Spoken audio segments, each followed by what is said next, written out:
Tout le monde et bienvenue dans cette petite vidéo. Je vais vous présenter quelques fonctionnalités de la plateforme de trading Jarvis Trader, histoire de vous faire patienter jusqu'à sa sortie. C'est dans pas longtemps. Je rappelle que ce sera une plateforme de trading gratuite pour FXM et pour XTB.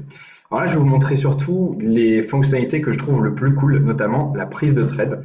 Alors imaginons que je vais trader l'euro-dollar et que je ne sache pas trop comment ça s'écrive, ça marche quand même. J'ouvre du coup le trade ticket, le trade window. Et ce que j'aime particulièrement, c'est de pouvoir calculer combien est-ce que je dois prendre de volume pour pouvoir risquer une certaine quantité d'argent. Imaginons que je vais risquer 100 euros. Je déplace du coup mon stop loss à la souris ici, et donc là je sais que je prendrai un trade d'un volume de 0,21, donc 21 000 euros. Je peux bien évidemment déplacer mon stop loss à la souris, mais aussi au clavier. Donc imaginons que je veuille un stop loss de moins 50 pips, ou directement bien évidemment à 1,19. Ça marche aussi. Bon, imaginons que je prenne un trade de 0,42, donc j'achète l'euro-dollar directement. Ça marche aussi pareil pour les pending, donc par exemple je peux mettre un ordre d'achat ici, avec un stop loss ici, un take profit ici. Si je veux par exemple un take profit à 100 pips, hop, je mets du coup mon take profit tout là-haut.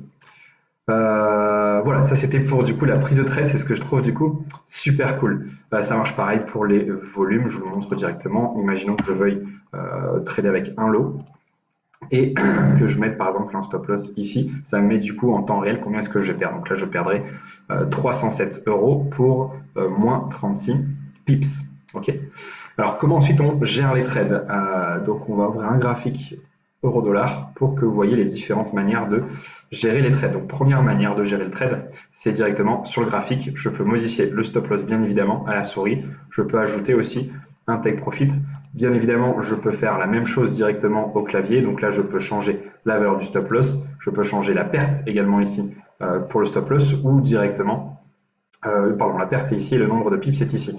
Mais ce que je trouve cool, c'est que vous pouvez le faire également sur le graphique. Donc par exemple, je double-clique ici et je veux, par exemple, je ne veux plus risquer que 50 $ sur ce trade. Bim, ça marche comme ça, c'est aussi simple. Je veux un stop loss de finalement 25 pips. Aussi simple que ça. Ce que je trouve aussi particulièrement réussi, c'est la manière de clôturer les trades. Donc là, on n'a plus besoin de ça. Donc j'ai pris un trade avec 42 000 unités, donc 0,42 lots. Imaginons que je vais clôturer 50%. Donc là, je marque 50, bim, %. Il ne me reste plus que 21. Imaginons maintenant que je vais clôturer directement 0,1 lot. D'accord. Donc là, j'ai 0,21, donc il ne m'en restera plus que 0,11. Hop, là, je viens de clôturer du coup 10 000. Mais ce que je préfère, c'est imaginons que je vais clôturer directement, donc bon, c'est un petit trade, j'ai un gain de 0,09. Alors je ne sais pas si ça va pouvoir marcher. On va essayer de clôturer par exemple 10 centimes. Hop, voilà, je viens de clôturer du coup 10 centimes. C'est-à-dire que je peux clôturer un pourcentage de ma position, je peux clôturer un nombre d'unités ou je peux clôturer exactement un profit, une perte. Si je veux clôturer moins 50 euros, si je veux clôturer plus 20 euros, ça marche pareil. Voilà, je vous dis à très bientôt dans une autre vidéo.